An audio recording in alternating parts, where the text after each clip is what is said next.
सावित्री, जिनकी बुद्धिमत्ता ने यमराज को भी पराजित कर दिया था। स्त्री क्या चाहे क्या नहीं कर सकती।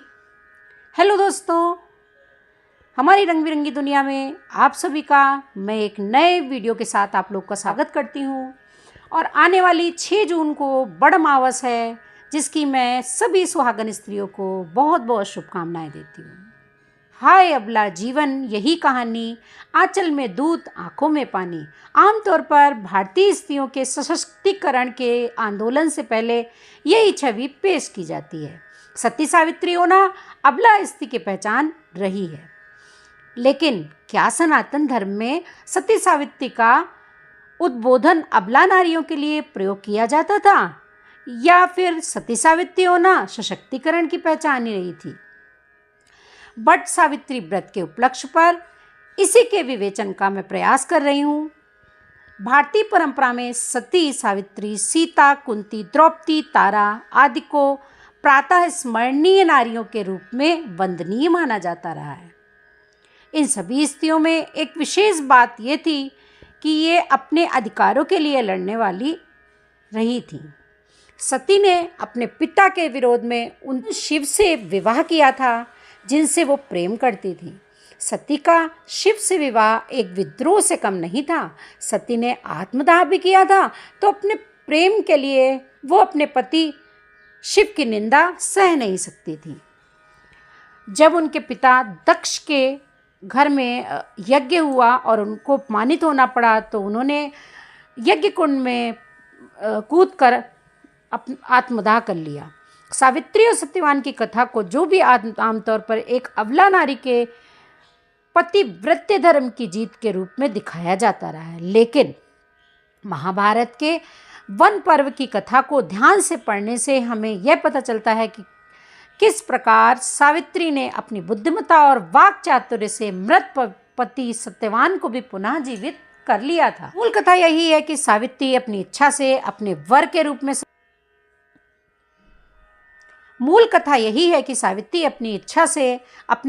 रूप में सत्यवान का चुनाव करती हैं। सत्यवान के पिता अश्वपति अंधे थे और उन्हें अपने राज्य से च्युत होकर वन में रहना पड़ रहा था।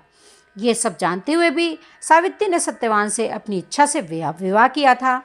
सावित्री को ब्रह्मा की पत्नी सावित्री का ही अवतार मानते हैं। वो इतनी तेजस्वी थी कि उनके तेज को धारण करने में कोई भी पुरुष सक्षम नहीं था। लेकिन सावित्री ने विवाह के लिए सत्यवान जैसे तपस्वी और तेजस्वी पुरुष का चुनाव किया। सत्यवान के बारे में भविष्यवाणी यही थी कि अल्पायु होंगे और एक खास तिथि को उनकी मृत्यु हो जाएगी। वो दिन जब आया तो सावित्री ने दिन भर उपवास किया और अपने पति के साथ लकड़ी लाने के लिए जंगल चली गई। सत्यवान को सिर में तेज दर्द हुआ और वे वहीं मृत हो गए। सावित्री ने देखा कि सत्यवान के पास एक दिव्य पुरुष खड़ा है। सावित्री ने उस दिव्य पुरुष का परिचय पूछा तो उस दिव्य पुरुष ने अपना नाम यमराज बताया। यमराज ने कहा कि वो सत्यवान की आत्मा को ले जाने के लिए आए हैं। सावित्री भी यमराज के पीछे पीछे चल पड़ी। यमराज ने सावित्री से कहा वो वापस लौट जाए, क्योंकि अभी सावित्री का जीवन बाकी है। सावित्री ने कहा जहाँ उनके पति हैं, उनका धर्म भी यही कहता है कि वो भी वहीं हो। यत्र में नियते भर्ता स्वयं वा यत्र गच्छति मया चा तत्र गंतव्यमेष धर्मः सनातनः। जहाँ मेरे पति ले जाए जाते हैं अथवा स्वयं ये जा रहे हैं, वहीं मुझे भी जाना चाहिए। यही सनातन धर्म है। इसके बाद सावित्री अपनी बुद्धि का प्रदर्शन करते हुए यमराज को निरुत्तर कर देती। इसके बाद सावित्री कहती हैं, तत्वार्थदर्शी विद्वान ऐसा कहते हैं कि 7 कदम साथ चलने से मैत्री संबंध स्थापित हो जाता है। इसी मित्रता को सामने रखकर मैं आपसे कुछ निवेदन करना चाहती हूँ, कृपया सुनिए। इसके बाद सावित्री यमराज के सामने अपने धर्म ज्ञान का परिचय देती है, जिसे यमराज संतुष्ट हो जाते हैं और सावित्री से एक वरदान मांगने के लिए कहते हैं। यमराज बोले, अनिंदिते तू लौट जा। स्वर, अक्षर, व्यंजन एवं सूक्तियों से युक्त तेरी इन बातों से मैं बहुत प्रसन्न हूँ। तू यहाँ मुझसे कोई भी वर मांग सकती है। सत्यवान के जीवन के सिवा मैं और कुछ भी तुम्हें दे सकता हूँ। सावित्री ने यमराज को पहली बार निरुत्तर करने के बाद उनसे स्वयं के लिए नहीं बल्कि अपने अंधे ससुर द्युम्नसेन के लिए वरदान के रूप में आंखों की ज्योति मांग ली। इसके बाद यमराज ने सावित्री को लौट जाने के लिए कहा, लेकिन सावित्री ने लौटने से इनकार कर दिया और फिर एक और युक्ति लगाकर यमराज को एक और वर देने के लिए विवश कर दिया। सावित्री ने कहा, सत्पुरुषों का एक बार समागम भी अत्यंत अभीष्ट होता है। मित्रता हो जाना उससे भी बढ़कर बताया गया है।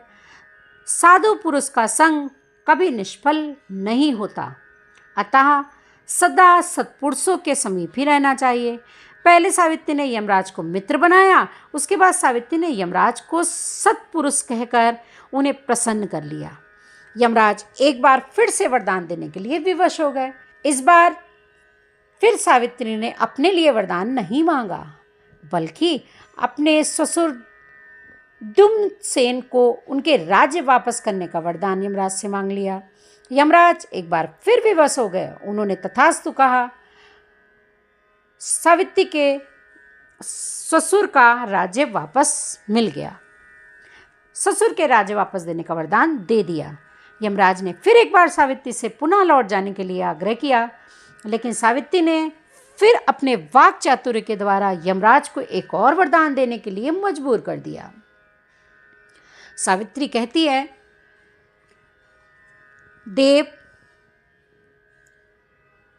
देव, इस सारी प्रजा को आप नियम से संयम में रखते हैं और इसका नियमन करके आगे अपनी इच्छा से विभिन्न लोकों में ले जाते हैं, इसलिए आपका यम नाम सर्वत्र विख्यात है। मैं जो बात कहती हूँ उसे आप कृपया सुनिए। सावित्री ने कहा, प्रायः इस संसार के लोग अल्पायु होते हैं। मनुष्यों की शक्तिहीनता तो प्रसिद्धि ही है। आप जैसे संत महात्मा को अपनी शरण में आए हुए शत्रुओं पर दया भी करते हैं, फिर आप जैसे दीन मनुष्यों पर दया क्यों नहीं करेंगे? पहले वरदान के पूर्व सावित्री ने यमराज को अपना मित्र बनाया, दूसरे वरदान के पूर्व उन्हें सत्पुरुष कहकर उन्हें प्रसन्न कर लिया, क्योंकि लोग यमराज को भयंकर मानते हैं, लेकिन सावित्री ने उन्हें सत्पुरुष कहकर उनकी प्रशंसा की। तीसरे वरदान के पूर्व सावित्री ने उन्हें दयावान संत का दर्जा दे दिया। अब यमराज के पास कोई चारा नहीं रहा। उन्होंने फिर से सावित्री से एक और वरदान मांगने के लिए कहा। सावित्री ने फिर एक बार उनसे कुछ मांगा। सावित्री ने इस बार अपने पिता अश्वपति के लिए 100 पुत्रों का पिता होने का वरदान मांगा। प्रसन्न यमराज ने सावित्री को वो तीसरा वरदान भी दे दिया, लेकिन अभी तक यमराज सत्यवान को फिर से जीवित करने के लिए तैयार नहीं थे। यमराज ने एक बार फिर सावित्री को लौट जाने के लिए कहा। सावित्री ने आखिरी युक्ति ऐसी निकाली कि जिसका जवाब यमराज के पास भी नहीं था। सावित्री बोली, देवेश्वर, आप विवस्वान के प्रतापी पुत्र हैं, इसलिए विद्वान पुरुष आपको वैवस्वत कहते हैं। आप समस्त प्रजा के साथ समतापूर्वक धर्मानुसार आचरण करते हैं, इसलिए आप धर्मराज भी कहे जाते हैं। अब सावित्री बोली, मनुष्य को अपने आप पर भी उतना विश्वास नहीं होता जितना संतों पर होता है, इसलिए ये सब लोग संतों से विशेष प्रेम करना चाहते हैं। फिर सावित्री बोली, सौहार्द से ही समस्त प्राणियों का एक दूसरे के प्रति विश्वास उत्पन्न होता है। संतों में सौहार्द होने के कारण ही सब लोग उन पर अधिक विश्वास करते हैं। सावित्री ने यमराज को संत कहकर उनका सौहार्द प्राप्त करने का प्रयास किया। यमराज को अब तक सावित्री से मित्रता के बंधन में बन चुके थे। सत्पुरुष बनाकर सावित्री उनके साथ सत्संग का लाभ उठाकर वरदान प्राप्त कर चुकी थी। यमराज को दयालु बताकर तीसरा वरदान भी दया स्वरूप प्राप्त कर चुकी थी। अब सावित्री ने सौहार्द और परस्पर विश्वास का संबंध यमराज से स्थापित कर लिया। यमराज इस सौहार्द और विश्वास के संबंध से कुछ इस तरह घिरे कि उन्होंने सावित्री से एक और वरदान मांगने के लिए कह ही दिया, लेकिन यमराज अभी भी सत्यवान को जीवित करने के अतिरिक्त कोई और वरदान देने के लिए तैयार थे। यमराज बोले, कल्याणी, तूने जैसी बात कही है वैसी मैंने तेरे सिवा किसी दूसरे के मुख से कभी भी नहीं सुनी। शुभे, तेरी इस बात से मैं बहुत संतुष्ट हूँ। तू सत्यवान के जीवन के सिवा कोई और चौथा वर मांग ले और यहाँ से लौट जा। सावित्री ने यमराज के वरदान मांगने के आदेश पर ऐसी युक्ति लगाई जिसकी कोई मिसाल ही नहीं है। सावित्री ने सीधे सीधे सत्यवान का जीवन मांगा, बल्कि एक ऐसा वरदान मांगा, सीधे सीधे सत्यवान का जीवन नहीं मांगा, बल्कि एक ऐसा वरदान मांगा जिसके बाद यमराज के पास सत्यवान को जीवित करने के अलावा कोई दूसरा रास्ता ही नहीं था। सावित्री बोली, मेरे और सत्यवान दोनों के संयोग से कुल की वृद्धि करने वाले, बल और पराक्रम से सुशोभित 100 औरस पुत्र हों, यह मैं आपसे चौथा वरदान मांगती हूँ। इस वरदान में सावित्री ने यह स्पष्ट कर दिया कि औरस पुत्र सत्यवान से ही हो। अब यह स्पष्ट नहीं था कि सत्यवान शरीर धारण करके पुत्र उत्पन्न करेंगे या फिर अशरीरी रूप में यमराज के चमत्कार के द्वारा सावित्री के सत्यवान से पुत्र की प्राप्ति होगी। यमराज बोले, तुझे बल और पराक्रम से संपन्न 100 पुत्र प्राप्त होंगे जो तेरी प्रसन्नता को बढ़ाते रहेंगे। राजकुमारी, अब तो तू लौट जा, से तुझे थकावट ना हो, तू रास्ते से बहुत दूर चली आई है।